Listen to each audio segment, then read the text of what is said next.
Hello, everyone. I'm Andrea Kay, in for Allison Steinberg. Welcome to In Focus. The left would have you believe the only violence facing school-aged children is gun-related. Those same people never want to address the real issues since they are so busy exploiting mass shootings to push gun control. They never want to see other solutions like hardening schools with metal detectors, more resource officers, or address the increased hatred and physical violence between students. Case in point, an horrific scene at Hazelwood East High School in Missouri in which one student was viciously mauled by fellow students.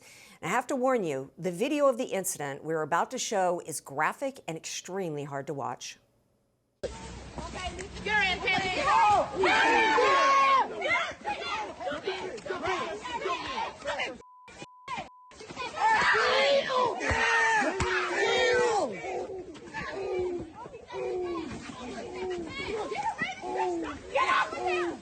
Where is the mainstream media attention on this?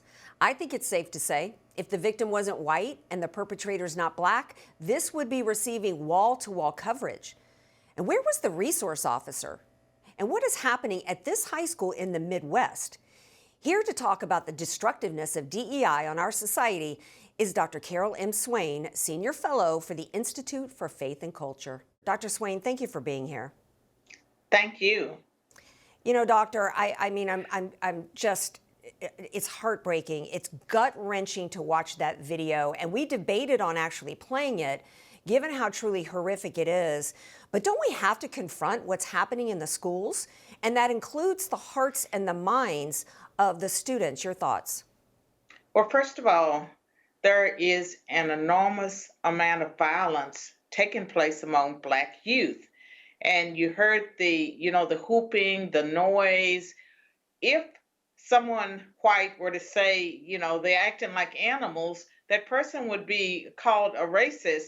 Yet the behavior that we witnessed is animalistic behavior. And I think it's important for Americans to realize that we have a crime problem. A lot of that crime is coming from the minority communities. I believe the progressives are encouraging the crime.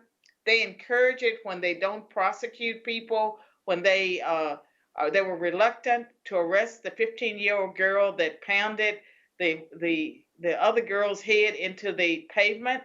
It took a few days for them to arrest her, and they're not holding young people accountable for their crimes. And many of these young people who are being let loose or they're downplaying the crimes happen to be Black. It hurts the whole community. It hurts every American when we don't enforce our criminal laws. Absolutely. We don't have, of course, the perpetrator of this attempted murder, in my opinion, her identity, I don't believe, has been released because she is a minor. But I consider it attempted murder. I couldn't find any details on what she has been charged with. I believe she should be charged with attempted murder and charged as an adult.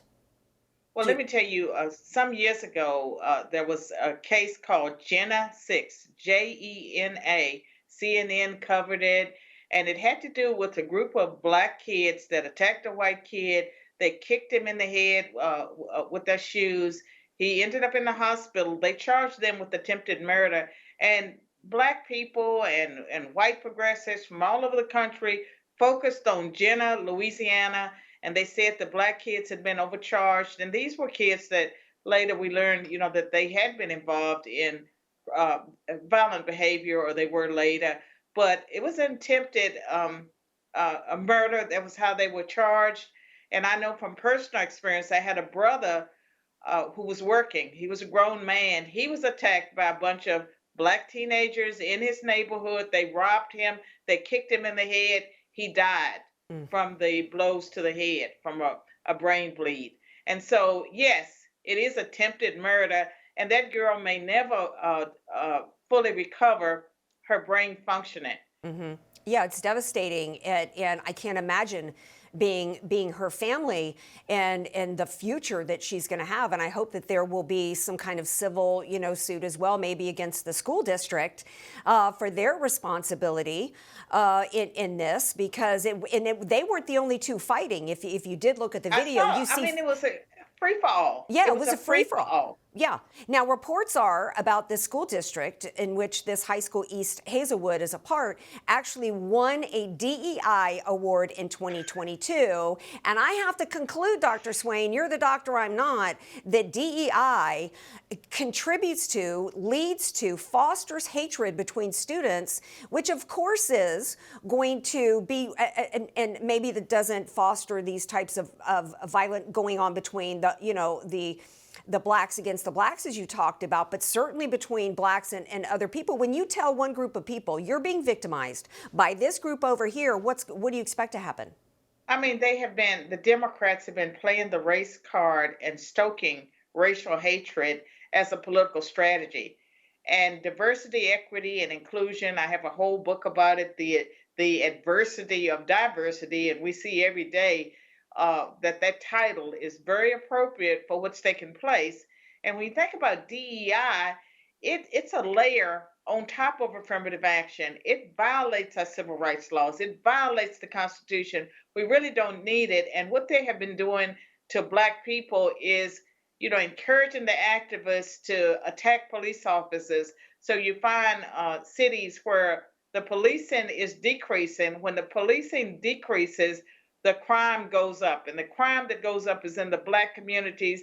Black people suffer the most. Mm-hmm. And then the crime spills over into other communities. You can't just confine it into a particular area. Crime travels, criminals travel. Well, yeah, the two are connected. We can't talk about the rise of physical violence with students against each other in the schools and not also talk about the crime wave that's been fostered and enabled and encouraged by the left. They want a lawless society. They want criminals running around with no repercussions while innocent Americans huddle in their homes, regardless of color. And I'm glad you brought up reduced police forces in streets and how it hurts low-income people. I'm not an expert on Pittsburgh. In fact, I don't think I've ever been there, but we reported yesterday that now overnight they're not going to have any police on duty between 3 a.m. and 7 a.m. at any of the police stations, and only 20 officers on duty at all for the entire city overnight. It's as though the left really wants this violence between the citizens. You know something, it's all part of the Marxist agenda. They want to empty the prisons. They want a police state of their police state where they can oppress other people. And as far as encouraging crime among racial and ethnic minorities, among youth, they are doing that. But I expect the progressives to crack down on them hard when the time is right. And they're just using Black people. They're using brown people. They are stoking racial hatred. It's all for political gains. But when they're ready, they're going to crack down hard on crime. Of course, just like when they get ready, they're going to crack down on the border and the invasion that they manufactured. And just like the crime wave that hurts the Black community the most, the orchestrated invasion hurts the Black community the most, taking their jobs and all their programs that help the low-income community. But I want to go back a little bit to the students in the education, because the left knows how they're harming all of the students, particularly students of color. This school district where this beating took place, just 5% of the students, Dr. Swain, are proficient in math and just 21% in reading. Instead of focusing on the 3 R's, all they want to focus on is DEI, right? But to tell you the truth, they don't care about anything except themselves and their own elitist agenda. And some of them are so racist that they believe that minorities can't learn anyway. And so, and they keep the worst teachers in the classroom. And if you look at the superintendents in blue cities, they are often racial and ethnic minorities. They're selected because they are minorities, but they keep them regardless of results. They're not held to any standards. And so they're getting exactly what they want. Ultimately, the goal is the destruction of the United States, to bring us down. They don't believe in first world countries. They believe in globalization. They believe we should be equally poor, equally dumb, except for themselves. They will always protect the elites. Absolutely. That's the overall game plan here. That's why they've orchestrated the invasion, to bring in people that don't speak the language and don't have an education or appreciation for what this country was founded on. They've got a new dependency class, and they're intentionally dumbing down our students A new while at slave the same play. time pushing them towards into these colleges and universities that are just going to do nothing but push out socialist soldiers for the state. And you certainly know more than anybody what's gone on at these colleges and universities. And in the short time frame we have left, Dr. Swain, I would love for you to talk about what's also an aspect of what's contributing to this children's violence is the lack of fathers in the home and the removal of God from society. Your thoughts? We definitely know that there is no political solution to the chaos that we see in the world and in America. And part of it is because we have people that not only are they anti-God, many of them are openly Satanists. And so they celebrate evil. They are all about evil. And they've taken away so many protections that children had. Pedophilia, they've almost normalized pedophilia. They don't care about black children. They don't care about white children. They don't care about America. And so I think it's important for those people, who watch OAN or other networks to realize that what is going on will continue to go on. And now we're divided by political party. If you're in the Democratic Party, you need to come out of the Democratic Party. If you're in the Republican Party, you need to hold your elected officials accountable. But at the end of the day, you have to realize that until we return to traditional values, until we repent of our evil, return to God, we will continue to decline. There will be no hope for America or the rest of the world. Amen. Absolutely right on. Dr. Swain, it's been so great to have you with us today. It's been an honor. Thank you so much. For all our viewers asking where One America News is heading in the future, we would like to introduce you to OAN Live. OAN Live is the best way to stay up to date on all of the hard-hitting, straight-shooting, national and international headlines. And the best part is, OAN Live is only $4.99 per month. All the credible, honest, unbiased reporting One America News offers at a fraction of the cost of cable.